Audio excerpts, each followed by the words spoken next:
할렐루야. 우리 시애틀 순복음교회 성도님들, 우리 주님의 이름으로 사랑하고 축복합니다.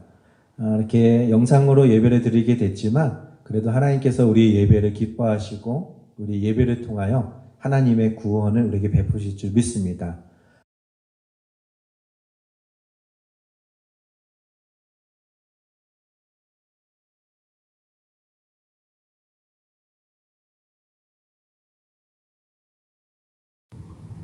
다 같이 사도신경으로 신앙 고백 드리겠습니다. 전능하사 천지를 만드신 하나님 아버지를 내가 믿사오며 그 외아들 우리 주 예수 그리스도를 믿사오니 이는 성령으로 잉태하사 동정녀 마리아에게 낳으시고 본디오 빌라도에게 고난을 받으사 십자가에 못 박혀 죽으시고 장사한 지 사흘 만에 죽은 자 가운데서 다시 살아나시며 하늘에 오르사 전능하신 하나님 우편에 앉아 계시다가 저리로서 산자와 죽은 자를 심판하러 오시리라. 성령을 믿사오며 거룩한 공예와 성도가 서로 교통하는 것과 죄를 사하여 주시는 것과 몸이 다시 사는 것과 영원히 사는 것을 믿사옵나이다. 아멘. 다 같이 기도하겠습니다. 살아서 역사하시는 좋으신 아버지 하나님, 코로나 바이러스로 인하여 온 세상이 두려움에 떨고 있고 많은 사람들이 많은 고통을 당하고 있습니다. 또 많은 의료진들은 그 질병을 잡기 위해서 잠도 자지 못하고 여러 가지 애를 쓰고 있으며 또 그 병으로 고통받는 환자들과 그 가족들, 이를 지켜봐야만 하는 많은 사람들은 하나님 앞에 기도할 수밖에 없습니다. 주님, 이때 하나님의 은혜로 우리를 붙들어 주시고 이제 부활주의를 앞두고 있는 우리 모든 성도들에게 하나님의 구원을 베푸사 이 악하고 더러운 모든 질병들, 이런 바이러스들이 다 사라지게 도와주셔서 온 세상이 부활하신 예수님을 찬양하고 하나님께 영광 돌릴 수 있도록 도와주시옵소서. 주님께서 함께 하심을 믿사오며 예수님의 이름으로 기도드리옵나이다. 아멘. 오늘 은혜 받으실 하나님 말씀 함께 봉독하겠습니다. 하나님의 말씀은 로마서 1장 16절부터 17절 말씀입니다. 로마서 1장 16절에서 17절 말씀을 다 같이 한 목소리로 합독하겠습니다. 내가 복음을 부끄러워하지 아니하노니 이 복음은 모든 믿는 자들에게 구원을 주시는 하나님의 능력이 됨이라. 먼저는 유대인에게요 그리고 헬라인에게로다. 복음에는 하나님의 의가 나타나서 믿음으로 믿음에 이르게 하나니 기록된 바 오직 의인은 믿음으로 말미암아 살리라 함과 같으니라. 아멘. 하나님께서 우리 시애틀 순복음교회 모든 성도님들을 사랑하시고 하나님의 그 구원을 보이실 줄 믿습니다. 세상이 많이 시끄럽고 또 여러 가지 소문들이 많이 있지만 그러나 우리는 요동하지 아니하며 오직 야훼 하나님을 바라고 또 하나님이 우리에게 가르쳐 주신 말씀을 주야로 묵상하면서 그 말씀대로 살아가는 것이 이때를 살아가는 우리의 의무라고 저는 생각을 합니다. 유튜브나 여러 가지 매체들 또 여러 가지 사람들의 입소문으로 요즘이 마지막 때다, 이제 곧 재앙이 닥칠 거다, 이런 소문들이 많이 떠들고 있습니다. 그것으로 인해서 또 성도님들도 많은 사람들이 또 거기에 현혹될 수도 있습니다. 마지막 때가 아니라는 것이 아닙니다. 또 이 시대에 살고 있는 것이 종말의 때가 가까웠다는 것을 부인하는 것도 아닙니다. 그러나 더 중요한 것은 그때가 언제인지를 알 수 없다는 것이 또 진리라는 사실입니다. 제가 어렸을 때 1992년도에 다미 선교회라는 어떤 선교 단체가 있었습니다.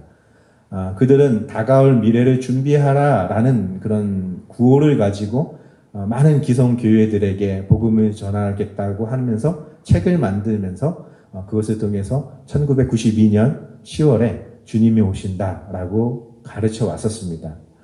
제 어린 기억에도 저희가 다니던 출석하던 교회에도 많은 분들이 그 선교에서 나온 책자들을 돌려 읽으면서 주님이 정말 오실 것 같다라는 어떤 생각들을 가지고 있었습니다. 그런데 아시다시피 주님은 오시지 않았죠. 그리고 많은 사람들이 그때 큰 충격과 함께 많은 기독교계에 많은 사건들이 있었습니다. 저는 생각해 봅니다. 그분들은 지금쯤 어디 있을까? 그들은 아직도 주님 오심을 기다리고 있을까? 그렇다면 참 다행이긴 한데 혹시나 주님의 곁을 떠나지는 않았을까라는 어떤 생각도 해봅니다. 그토록 종말이라는 것은 우리가 알고 싶고 또 궁금하기는 하지만 조심스럽게 다뤄야 되는 어떤 부분들입니다. 주님이 우리에게 종말에 대하여 제자들이 물었을 때도 그것에 대하여는 하나님밖에 아무도 모른다라는 말씀으로, 그러나 너희에게 분부할 것이 있다라고 하나님은 강하게 말씀하셨던 것처럼, 정말 예수님이 그러면 종말의 때를 살아가고 있는 우리에게 무엇을 요구하셨는지 아는 것이 가장 중요하다고 저는 생각됩니다. 로마서는 로마에 있는 교인들에게 쓴 편지입니다. 안 믿는 사람이라던가 어떤 특정 유대인이나 어떤 그런 이방인들, 아니면은 어떤 특정한 어떤 대상들을 위하여 기록한 것이 아니라 로마에 있는 교회 그 교인들에게 기록한 책입니다. 로마 교회는 좀 특수한 어떤 교회적인 배경을 가지고 있습니다. 그러니까 예수님의 제자 베드로나 야고보 뭐 이런 제자들로부터 교육을 받고 예수님에 대하여 알게 되고 그렇게 생겨진 교회가 아닙니다. 또한 사도 바울이 여러 군데 다니면서 빌립보 교회, 에베소 교회, 고린도 교회 이런 교회들을 세웠는데 그렇게 세워졌던 교회도 아닙니다. 많은 사람들이 생각하기를 로마 교회는 그 오순절날 마가 다락방에 성령이 임하는 그 사건들을 온 전 세상에서부터 예루살렘으로 향해 오던 많은 유대인들이 그때 그것을 체험했었습니다. 그래서 뭐 하루에 3,000명씩, 5,000명씩 회개하고 회심하고 기독교인으로 어떤 개종하는 그런 사건들도 있었고 그들에게 또 성령이 임하는 어떤 그런 일들도 사도행전에 기록되어 있습니다. 그런 것들을 체험했던 그런 유대인들이 로마로 다시 돌아가서 그곳에서 이제 세워졌던 교회라고 이제 사람들이 생각하고 있습니다. 그들에 의하여 많은 헬라인들에게도 그 예수 그리스도, 모든 인류에게 복음을 증거하라고 하셨던 그 예수 그리스도의 복음을 그들은 비록 이방인이지만 땅끝까지 전하라는 주의 말씀대로 그들은 복음을 전했고 그 복음을 전해들은 많은 사람들이 이제 로마의 교회로 몰려와서 성장하게 된 그런 교회였었습니다. 그것을 익히 듣고 알고 있었던 사도 바울은 항상 로마로 가게 된다면 그 로마 교회에 꼭 들려서 그들에게 예수 그리스도에 관한 이야기, 이것들을 하고 싶었던 것이 사도 바울의 희망이었었습니다. 근데 무슨 일인지 항상 가려고 하던 그런 길들이 늘 막히고 가지 못했던 어떤 상황 속에서 3차 전도 여행을 마친 바울과 그 일행들이 로마에 있는 교회들을 향하여, 교인들을 향하여 마지막 때를 살고 있는 우리들이 어떻게 살아야 되는지, 무엇이 주님이 우리에게 말씀하시는 그런 거룩한 삶인지를 알리기 위해서 기록한 편지, 그것이 바로 로마서입니다. 로마서에는 우리가 잘 알다시피 사도 바울이 기록했고 사도 바울이 그것을 로마에 있는 교회에게 무엇인가 굉장히 중요하고 무엇인가 굉장히 우리가 알아야 되는 것들에 대하여 이제 증거하려고 합니다. 무슨 사건이 있었냐면 로마에 많은 유대인들이 살고 있었는데 어떤 황제에 의해서 로마에 있는 유대인들이 추방을 당하는 사건들이 이제 벌어지게 됩니다. 로마에 많은 유대인들이 있었었는데 그 황제가 이제 명을 내려서 로마에 있는 많은 유대인들은 다시 로마에서 떠나라라는 명을 통해서 이제 로마를 떠나게 되는 어떤 그런 사건들. 그래서 로마서를 받아 읽고 있는 성도들 중에 아주 극소수를 제외하고는 거의 대다수는 헬라인들입니다. 다시 말해서 유대적인 배경이 없는 헬라인들이 예수님의 복음을 이제 알게 됐고 로마의 교회를 계속해서 이끌어 가고 있는데 문제가 있습니다. 한 가지는 유대인들에게서는 어떤 좀 고질적인 어떤 문제, 율법을 지켜야 된다. 우리가 영적으로 아브라함의 자손이 되었지만 하나님이 아브라함을 통하여 주었던 할례와 같은 어떤 그런 율법의 조항들을 지켜야 된다라는 것을 늘 강조해왔던 그런 유대인들이 있었습니다. 초창기 아마 로마 교회들은 그것이 잘 행해지고 있었으리라고 저도 생각을 합니다. 그런데 이제 유대인들이 많이 추방을 당하고 난 다음에 그 로마의 교회의 모습은 조금 다른 모습이지 않았을까 생각을 해봅니다. 헬라인들 주축으로 이루어져 가고 이끌어져 가고 있는 어떤 율법, 그리고 예루살렘으로부터 여러 교회들에게 전달되었던 어떤 그런 공예의 결정, 할례나 이런 것들은 구원의 조건이 되지 않는다. 하나님은 믿음으로 말미암아 구원을 받는다라는 것으로 인하여 그 헬라 기독교인들은 이제 좀 자유로운 어떤 신앙생활이 보장되었을 것입니다. 그럼에도 불구하고 이 사도 바울이 전하고 싶었던 것은 로마가 너무나 은혜의 어떤 그런 자유로운 믿음 이런 것에 치중된 나머지 헬라인들이 가지고 있는 어떤 혼합적인 종교 또 그들이 가지고 있었던 헬라적인 어떤 그런 개념들 예를 들자면 영지주의와 같은 것들이 이제 초대교회를 괴롭혔던 어떤 그런 대표적인 이단들인데 영은 거룩하지만 육은 악하다 뭐 이런 식의 개념들이 있었습니다. 그것은 이제 헬라적인 철학에서부터 온 그런 그 당시의 어떤 세계를 지배하고 있는 사상이었는데 그것과 이제 기독교인들의 어떤 믿음이 혼합되면서 생겨난 것은 무엇이냐면 방종한 믿음입니다.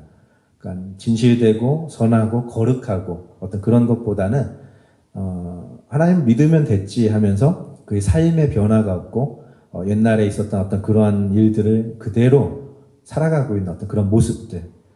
로마는 더더욱 그런 타락한 도시들 중에 하나였기 때문에 더 그러한 성도들이 그 교회로 몰려들 수 있었겠죠.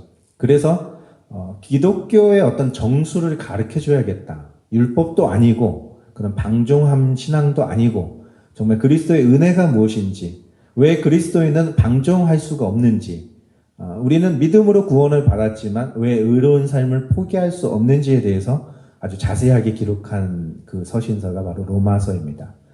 오늘 본문에 보니까 이렇게 기록되어 있습니다. 내가 복음을 부끄러워하지 않는다. 바로 이 부분입니다.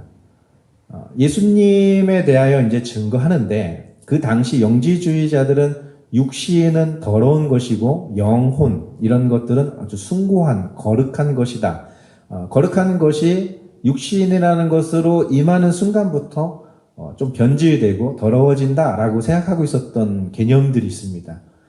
예수님은 하나님의 아들이시고 하나님으로부터 우리에게 주시겠다고 한 메시아였는데 그가 육신을 타고 이 땅에 태어났다. 다윗의 혈통으로 오셨다. 이것만으로도 유대인들에게는 그것이 굉장히 특별한 메시아 사상이라는 것이 있기 때문에 유대인들에게는 굉장히 중요한데 헬라인들에게 있어서는 조금 변질된 것입니다. 육신을 가졌다는 것만으로도. 그러나 육신을 가지고 이 땅에 태어나신 예수 그리스도는 인간을 대표하는 그런 아담과 같은 죄를 짊어지기 위한 예수님의 어떤 그 사랑이었었습니다. 그리고 그는 완전한 인간이셨고 그렇기 때문에 고통도 느끼시고 여러 가지 아픔도 느끼실 수 있었던 분이셨던 것이죠. 그런 예수님이 이제는 이 땅에 오셨는데 헬라인들은 그것에 대하여 조금 받아들이기가 많이 힘들었을 것입니다. 이미 하나님이라는 어떤 존재가 사람이라는 존재로 태어났다는 것만으로도 그들에게는 약간 변질된 것으로 받아들일 수 있는 시대였었으니까요. 그런데 더 중요한 것은 그렇게 이 땅에 오신 예수님의 어떻게 생을 마감했느냐라는 어떤 그 부분이에요. 예수님 십자가에서 짊어지시고 우리의 죄를 위해서 고통을 참으셨다. 오늘날 우리 기독교인들은 그것을 듣는 순간 예수님 감사합니다. 나를 위해서 고통을 당하셨군요. 정말 나 같은 죄인을 살리려고 예수님이 십자가 지셨군요 하면서 우리는 눈물로 회개할 수 있을 것입니다. 그러나 로마인들에게 있어서 십자가는 저주입니다. 형벌입니다. 그것은 무엇인가 본보기로 보여주는 로마의 황제라든지 로마의 법에 대항하는 사람들이 있다면 이렇게 될 것이다 라는 것을 본보기로 보여주는 아주 처참한 아주 형벌입니다. 저주입니다. 그러니까 예수님이라는 존재가 하나님의 아들이시라는데 그분이 육신을 가지고 이 땅에 태어났다? 그 부분도 조금 그런 부분들이 있는데 그래서 그분이 로마를 정복하고 세상의 임금이 되고 세상의 모든 것을 가진 자가 됐고 모든 것을 누릴 수 있는 아주 큰 그런 인물이 되었다면 로마인들이 예수 그리스도를 마다할 필요는 없겠죠. 근데 그의 죽음 역시 그들이 받아들이기는 참 힘든 부분이었습니다. 이것은 유대인들에게도 마찬가지예요. 유대인들에게도 그가 하나님의 아들이라고 말하는 것 자체가 신성모독이라고 생각됐고 그것까지는 좋은데 그가 자기 살아있을 동안에 율법을 어기고 안식일을 어기고 이런 모든 행보들이 예수님은 하나님으로부터 왔을 리가 없어. 그는 자기가 자신이 자칭 메시아라고 주장하고 있을 뿐이지 우리는 하나님이 주실 메시아를 기다려야 돼. 이런 식으로 유대인에게도 헬라인에게도 예수님은 살아있을 때든지 돌아가셨을 때에도 사랑받을 수 없는 그런 존재였습니다. 그게 그 당시 문화였었습니다. 그들이 받아들일 수 있는 것들이었죠. 바로 바울도 그렇게 믿고 있었습니다. 근데 이제 가장 중요한 것은 우리가 살아가면서 정말 예수 그리스도가 참된 인간으로 오지 않았다면 우리를 대표하실 수가 없는 겁니다. 예수님이 우리를 위해서 인간의 몸으로 오시지 않았다면 그 헬라의 철학처럼 하나님이 거룩한 어떤 존재로만 있고 육이라는 것은 더러운 것이라면 이런 육신을 입고 이 땅에 살아가고 있는 우리들, 이제 우리의 구원의 어떤 문제들 이런 것들이 굉장히 모호하게 되게 될 것입니다. 그러나 하나님 우리에게 말씀하시는 것은 하나님이 우리에게 은혜를 주시고자 이 땅에 오신 이유는 그 죄, 육신으로부터 어떻게 해결할 수 없는 그 죄의 문제를 해결하기 위하여 예수님은 육신을 입고 이 땅에 오신 인류의 대표자였다라는 사실이에요.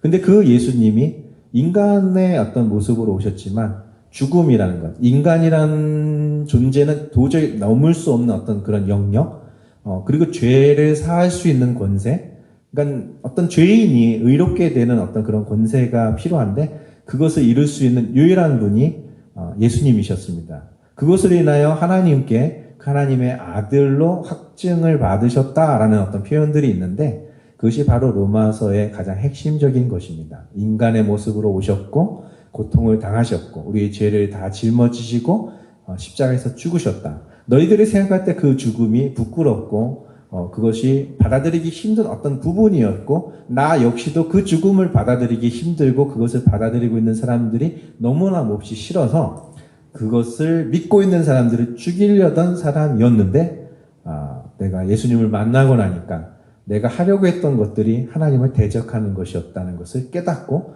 나는 그 복음을 전하기 위하여 많은 사람들에게 나아갔는데 알고 봤더니 내가 이방인에게 복음을 전하기 위하여 택함을 받았다는 사실이다라는 것을 고백하는 것입니다.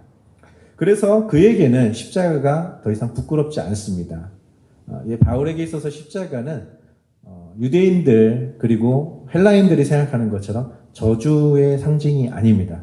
저주처럼 보여집니다. 이사야가 말한 것처럼 그는 저주를 받고 하나님께 맞았다라고 생각하고 있겠지만 그는 사실은 우리의 질고를 지고 우리의 죄악을 담당하신 하나님의 어린 양이었다라고 이사야는 증거하고 있습니다. 바울은 바로 그것 때문에 내가 복음을 부끄러워하지 않는다라고 말하는 것입니다. 이 복음은 모든 믿는 자들에게 구원을 주시는 하나님의 능력이 있다라는 것이죠. 그러니까 믿지 않는 자들에게 주어지는 것이 아니라는 거예요. 믿는 자에게. 그럼 무엇을 믿는가? 예수님의 그 십자가가 우리가 생각했던 헬라인들이 생각했던 유대인들이 생각했던 것처럼 저주가 아니라는 것을 그것이 메시아가 오셔서 당연히 죄사함을 위해서 반드시 했어야만 했던 것이라는 것을 믿는 자 이것을 말하는 것입니다. 그래서 성찬이라는 것이 바로 우리에게 중요한 의미가 있는 것이 그것이 어떤 주술적인 행위도 아니고 그것은 습관적으로 하는 어떤 행위가 아닙니다. 바로 믿음의 고백이라는 거예요. 우리가 먹는 이 떡과 이 포도주 잔 이 피를 상징하는 것은 바로 우리를 위해서 십자가 짊어지신 예수의 죽음이 로마에게 처참하게 죽임을 당한 것이 아니라 그리고 유대인처럼 하나님의 말씀을 어기고 안식일을 어기다가 하나님한테 저주받아서 나무에 달려 죽는 그런 죽음이 아니라 그 과정을 통해서 우리 모든 인류가 구원을 받는다라는 것을 믿는 자를 말하는 것입니다. 그 믿는 자에게 하나님의 구원이 임하는 능력이 나타난다는 것입니다. 예수님을 믿는다는 것 그리고 예수님을 따르겠다라고 하는 것은 그때 당시에는 생명을 내놓는 것과 같을 수도 있었습니다. 다시 말해서 자신의 모든 것을 포기하는 어떤 고백일 수도 있습니다. 그러나 그것이 유일한 하나님께로 가는 것이라는 것을 믿었던 그들은 자신의 모든 것을 내려놓고 예수님을 나의 구주입니다. 나의 하나님이십니다. 예수님이 나를 위하여 십자가를 짊어지셨습니다. 라는 믿음의 고백을 할 수 있었던 것입니다. 그 복음이 이제 유대인에게서 시작돼서 이제 헬라인에게 그리고 세상에 있는 모든 사람들에게 증거되는 것, 이것이 주님이 우리에게 부탁하신 것이었습니다. 17절 말씀해 보니까 복음에는 하나님의 의가 나타나서 믿음으로 믿음에 이르게 한다라는 것입니다. 하나님의 의, 바로 예수님이 십자가 짊어지신 결정적인 이유는 죄라는 문제를 해결하기 위해서였습니다. 그 죄라는 문제가 해결되지 않으면, 아담으로부터 우리에게 전가되어진 그 원죄라는 것들이 해결되지 않는다면 우리는 결단코 하나님의 의에 도달할 수도 없습니다. 예수님은 살아생전 그 바리새인과 서기관, 그러니까 율법으로 말하자면 가장 완전해 보이는, 죄라고는 정말 손톱만큼도, 아주 티끌만큼도 없을 것 같았던 그 바리새인과 서기관들을 향하여 말하기를 너의 의로움이 저 바리새인과 서기관들보다 낫지 못한다면 결단코 천국에 갈 수 없다라고 말씀하신 것, 바로 그것을 기억하셔야 합니다. 세상에 누가 바리새인보다 서기관보다 의롭게 살 수 있겠습니까? 오늘날 우리 크리스찬들보다 더 거룩한 삶을 살았던 그 바리새인, 서기관, 그들보다 더 해야 된다. 그럼 예수님을 따르던 예수님의 제자들, 예수님을 따르던 많은 군중들은 그렇다면 바리새인과 서기관들보다 더 깨끗했는가? 이 부분이에요. 그렇지 않았죠. 가늠하다 현장에서 잡힌 여인, 그 당시는 질병이라는 것은 하나님한테 벌을 받았다라고 믿고 있던 시대였기 때문에 나면서부터 장님이 된 사람, 안징뱅이 된 사람, 나병 환자, 이런 사람들은 사실 의라는 개념과는 정반대의 사람들이에요. 하나님의 나라는커녕 예루살렘 성전조차도 갈 수 없는 부류들이었습니다. 그런데 예수님은 그들의 친구가 되어주셨고 그들에게 천국이 너희 것이다, 항상 그렇게 말씀해 오셨거든요. 그렇다면 예수님이 말한 바리새인과 서기관보다 나은 의가 무엇인가, 그 의로운 것이 무엇인가 라고 했을 때 바로 로마서는 바로 말하고 있습니다. 하나님의 의, 예수님이 그렇게 말했던 그 의는 믿음으로 믿음에 이르게 하는 것, 이것이에요. 아까 말했죠. 제가 믿는다, 저주받은 것 같았던 그 십자가가 사실은 우리를 깨끗하게 하는 유일한 길이었다라는 것을 믿는 거예요. 그 믿음이 어디로 가져가게 되냐면 또 다른 차원의 믿음, 다시 말해서 회개로 나아가게 된다는 것이에요. 우리 삶을 완전히 변화시키는 것입니다. 그러니까 믿음으로 산다라는 어떤 우리 개념들, 우리는 믿습니다, 예수 그리스도를 믿습니다라는 것은 그리고 우리의 모든 죄악이 용서받았습니다, 이걸 믿는다는 것은 자유분방하게 살아라라는 그런 얘기가 절대로 아니에요. 그것은 우리가 예수님이 나 때문에 죽었는데 내가 앞으로의 삶을 방종하게 살 수 없지. 예수님이 나를 위해서 살아갔는데 내가 그렇게 실패한 인생처럼 계속해서 살아갈 수는 없지 라는 그런 믿음에서 나온 믿음의 고백이 필요하다는 것이죠. 바로 그것이 바울은 로마서를 통해서 여러 가지 단계, 성화, 영화, 이제 이런 식의 개념으로 설명하고 있지만, 아무튼 중요한 것은 우리에게 결단과 변화를 이끌어 온다라는 것이에요. 하나님의 의라는 것. 바로 예수 그리스도의 십자가가 그런 능력이 있다는 것이죠.